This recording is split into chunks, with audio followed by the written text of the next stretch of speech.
राधे राधे। जय श्री कृष्ण। कान्हा जी के सुंदर दर्शन करिए। कैसे आप सभी? दो मित्र रहते हैं, वो सदैव साथ रहते हैं। बाल काल में पढ़ाई करते हैं, साथ में खेलते हैं, कूदते हैं। उसके बाद जब बड़े हो जाते हैं तो सभी अपने अपने राह पर चल देते हैं। तो उसमें एक जो होता है वो बहुत भजन करने वाला होता है, आगे बढ़कर साधु बनता है। और दूसरा जो संसार में रहता है वो सांसारिक धर्म कर्म करता है। धर्म कर्म में क्या, धन अर्जित करता है और संसार में रहता है। और दूसरा वो भी संसार में है परंतु वो भजन कीर्तन कर रहा है, साधु बना है। ये संसार की मोह माया के पीछे नहीं है। ये दोनों मित्र एक दिन मिलते हैं। देखते हैं कि एक कहता है कि इतना इसके पास धन है, सब कुछ है, और वो बिल्कुल भी स्वभाव से अच्छा नहीं रहता है। बुरे आचरण करना, मांस मदिरा का सेवन करना और पराई नार पर कुदृष्टि रखना, सभी व्यभिचार उसके भीतर हैं, व्याप्त हैं। और दूसरा रहता है जो भजन करता है, वो दुखी रहता है, सदैव कोई ना कोई कष्ट आता है। तो एक दिन रास्ते में जाता है और उसका अंगूठा कील से धंस जाता है। कील उसमें पूरी अंदर चली जाती है अंगूठे के, पैर के, और वहीं बैठ जाता है, रोने लगता है। और जो दूसरा मित्र रहता है, जो संसार में रहता है, वो पराई नार के पीछे पूरा अपना धन दौलत सब कुछ तबाह कर देता है, उसका सब कुछ समाप्त हो जाता है। उसके बाद जब देखता है तो ये कहता है कि मैं तो इतना धर्म कर्म करता हूँ, भजन करता हूँ, उसके बाद भी मुझे इतना कष्ट है। और इसको देखो, ये है कि इसको तो कोई मतलब ही नहीं है, कोई अर्थ ही नहीं है। धन है इसके पास, सब देता जा रहा है और मांस मदिरा में ये लिप्त है पूरी तरह। पर मैं तो इतना भजन करता हूँ, सेवा करता हूँ, मंदिर जाता हूँ, पूजा करता हूँ, अर्चना करता हूँ, उसके बाद भी इतना कष्ट है।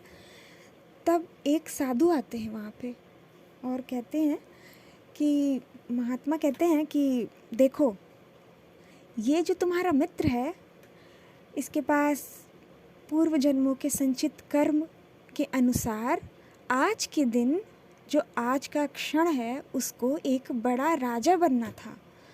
परंतु उसके बुरे आचरण से, बुरे कर्म से, उसके जो पूर्व जन्म के संचित पुण्य कर्म थे वो सभी नष्ट हो गए। और आज के दिन तुम जो साधु बने हो, साधु क्या, जो भगवान की भक्ति करता है, भजन करता है, वो साधु बने हो। आज के दिन इसी क्षण तुम्हारी मृत्यु होने वाली थी, परंतु वो टल गई, क्योंकि तुम्हारे भजन का प्रताप इतना था कि तुम्हारा जो आज का जीवन है वो चल रहा है। दुख और सुख से नहीं, तुम्हारा आज का जीवन ही नहीं रहता यदि तुम ऐसे आचरण करते। तुम्हारे पास भी इतने ही पूर्व जन्मों के पाप थे, परंतु तुम्हारे शुद्ध आचरण से, भजन के प्रताप से तुम्हारा आज का जो समय है वो तुम्हारे पास है, तुम्हारा जीवन तुम्हारे पास है। ये भेद है तुम दोनों में। और उसको जो आज एक रास्ते चलते एक छोटा सा टुकड़ा पाया, किसका, सोने का, उससे ही वो बहुत विह्वल हो गया, प्रसन्न हो गया और सोच रहा है कि बहुत है मेरे पास, क्योंकि सारी जो धन संपदा है वो तो चली गई, परंतु उसको मिल गई। तो कहेगी इसको मिल गई, मुझे नहीं मिली। तो इसको इसलिए मिल गई क्योंकि आज के दिन तो इसको राजा बनना था, परंतु एक पोटली केवल सोने की मिली, उसी से इसको संतोष करना पड़ा। और तुमने जो भजन कीर्तन किया उससे तुम्हारा ये जीवन तुमको मिला है। तब बताओ कि कौन सा जो कर्म है, कौन सा सुख और दुख तुमको व्यथित कर रहा है, आनंदित कर रहा है। तब संत महात्मा जब समझाते हैं तब साधु कहता है कि हाँ बिल्कुल बात सही है कि वो संसार में रह के सब कुछ धन अर्जित किया, परंतु कर्म अच्छे नहीं थे वर्तमान के। तो पूर्व जन्म के जो अच्छे कर्म थे, जो पुण्य कर्म थे, वो सब नष्ट होते गए। और जब भजन का प्रताप बढ़ा तो जितना भी पाप कर्म था वो सब नष्ट होता गया। इसलिए ऐसा विचार नहीं करना चाहिए कि आप बहुत पूजा करते हैं, ध्यान करते हैं, जप करते हैं, नियम से हैं, आचरण भी अच्छा है, दूसरों के प्रति व्यवहार अच्छा है, परंतु सभी आपको बुरी भावना से देखते हैं, दृष्टि से देखते हैं, व्यवहार अच्छा नहीं रखते हैं, तो वो पूर्व जन्म के जो संचित बुरे कर्म हैं, पाप कर्म हैं, वो सब नष्ट हो रहे हैं। क्या पता उससे भी बुरा होता। केवल व्यवहार ही कोई अच्छे से बात नहीं कर रहा है, केवल इतना ही तो हो रहा है, कोई बात नहीं। परंतु जब जीवन ही नहीं रहेगा तो आप पाप को, पुण्य को कैसे भोगेंगे। इसीलिए संसार में रहकर भी भजन कीर्तन करना चाहिए। भजन में क्या, नाम जप, और नाम जप करेंगे, भगवान का स्मरण करेंगे, तो आपके पूर्व जन्म के जो संचित पाप कर्म हैं वो नष्ट होते जाएंगे। वो प्रभु साक्षात भगवान थे, जो भगवान समय समय पर आपको संत भगवान के रूप में मिलते हैं, आपको बताते हैं कि ऐसा क्यों है। क्योंकि सभी लोग कहते हैं कि इतनी पूजा करो, पाठ करो, परंतु जो पूजा पाठ वाले हैं वो बहुत दुखी रहते हैं, और जो पाप करने वाले हैं वो बहुत ही सुखी रहते हैं। ये प्यारे बांके करुआ बिहारी जी के सुंदर दर्शन करिए, मुस्कुरा रहे हैं। तो प्रभु यही कहते हैं कि प्रभु के पास है आपके पाप और पुण्य का जो भी कर्मों का लेखा जोखा है वो देते हैं। जब आपको देखते हैं कि आप भक्ति की ओर बढ़ रहे हैं, नाम जप कर रहे हैं, प्रभु का स्मरण कर रहे हैं, तो पाप का भाग आपको दे दिया जाता है। तब वो कटता जाता है, जो आपका पाप का संचित कर्म है वो कटता जाता है। और जैसे ही जब कोई ऐसा सोचता है कि इससे कुछ नहीं होता, केवल बुरे आचरण करता है, तो वो स्वतः ही नष्ट होता जाता है, उसका पुण्य भी नष्ट होता जाता है। कि आज के समय उस मनुष्य को राजा बनना था, परंतु इतना दुखद भविष्य कि सब कुछ चला गया, केवल एक सोने की पोटली मिली उसको, उसी से वो प्रसन्न है। और ये कील जो पैर में लग गई, उसको रक्त निकल आया, पीड़ा हुई, बस इतना ही हुआ, परंतु जीवन नहीं गया। जीवन वैसे का वैसे ही है, उसके पास है, सांसें चल रही हैं। तो सांसें चलेंगी तभी तो भक्ति करेगा, कोई कर्म करेगा।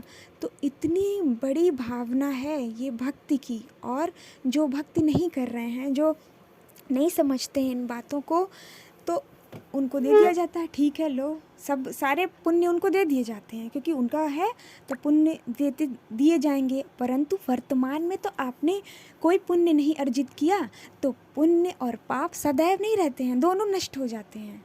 इसीलिए अपने पुण्यों को सदैव अर्जित करना चाहिए। इसलिए नहीं कि ये पुण्य है, इसलिए क्योंकि ये आपका मनुष्य जीवन का लक्ष्य है, अधिकार है आपका। आप ही भक्ति कर सकते हैं, आप ही नाम जप कर सकते हैं, प्रभु का ध्यान कर सकते हैं, स्मरण कर सकते हैं और अपना कल्याण कर सकते हैं। कोई पशु पक्षी को ये अधिकार प्राप्त नहीं है। इस मानव देह में ही जो भगवान विराजित हैं स्वयं के भीतर, ये जानने के लिए आपको भक्ति करनी होगी, भजन करना होगा। ये बाहरी संसार की जो बातें हैं कि उसको अधिक मिला, ये परंतु वो बिल्कुल भी अच्छा नहीं है। कभी मंदिर नहीं जाता, कोई कर्म नहीं करता, सदैव पाप करता है, तो वो नहीं समझ रहा है कि उसका पुण्य नष्ट हो रहा है, समाप्त हो रहा है, क्योंकि वो भोग रहा है।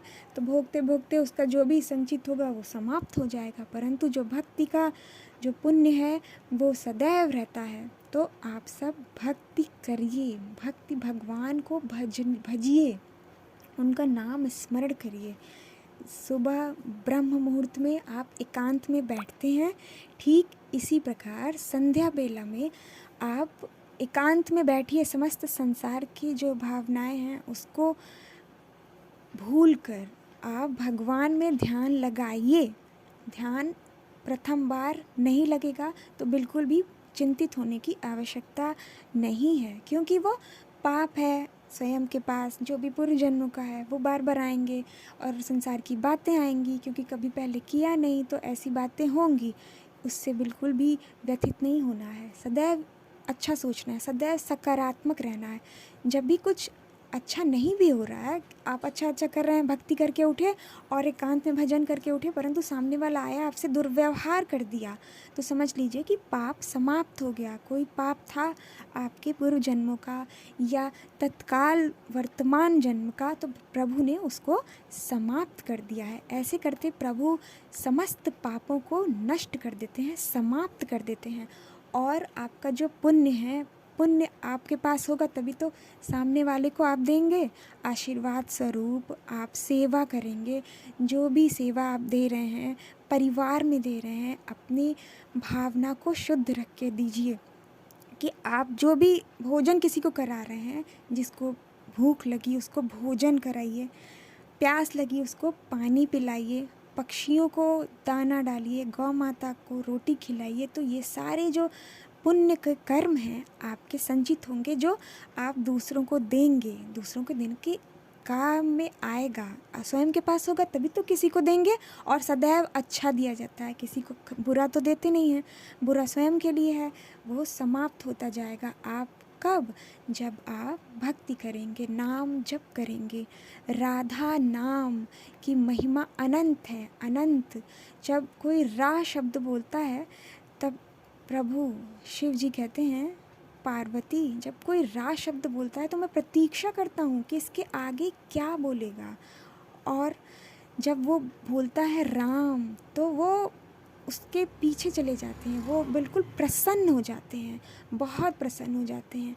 ठीक इसी प्रकार कोई राधा नाम बोलता है तो रा बोलते ही भगवान श्री कृष्ण भक्ति प्रदान कर देते हैं, और धा बोलेगा इसके लिए उसके पीछे चले जाते हैं, भक्त के साथ सदैव रहते हैं। जो भी नाम जप करता है, भजन करता है, संध्या करता है, संध्या का अर्थ है भजन, तो एकांत में बैठकर आप भजन करिए। आपका कार्य है, कौन सा कार्य कब करते हैं तो आप देख लीजिए, उसमें से आप 10 मिनट, 15 मिनट, फिर 24 मिनट, फिर आधे घंटे, फिर 1 घंटा, ऐसे करते करते उस समय को बढ़ाइए। शाम का जो संध्या बेला का समय है वो 6 से 9 के बीच आप कर सकते हैं, और सुबह में 4 से 6 के बीच। और सुख और दुख तो जीवन में आएंगे, तो दुख से बिल्कुल भी चिंतित व्यथित ना होइए, सदैव सकारात्मक रहिए कि ये दुख चला गया, जाने के लिए ही सब आया है, दुख भी चला जाएगा। ठीक, भक्ति करते रहिए, नाम जप करते रहिए। बहुत सारा प्रेम। जय श्री कृष्णा। राधे राधे।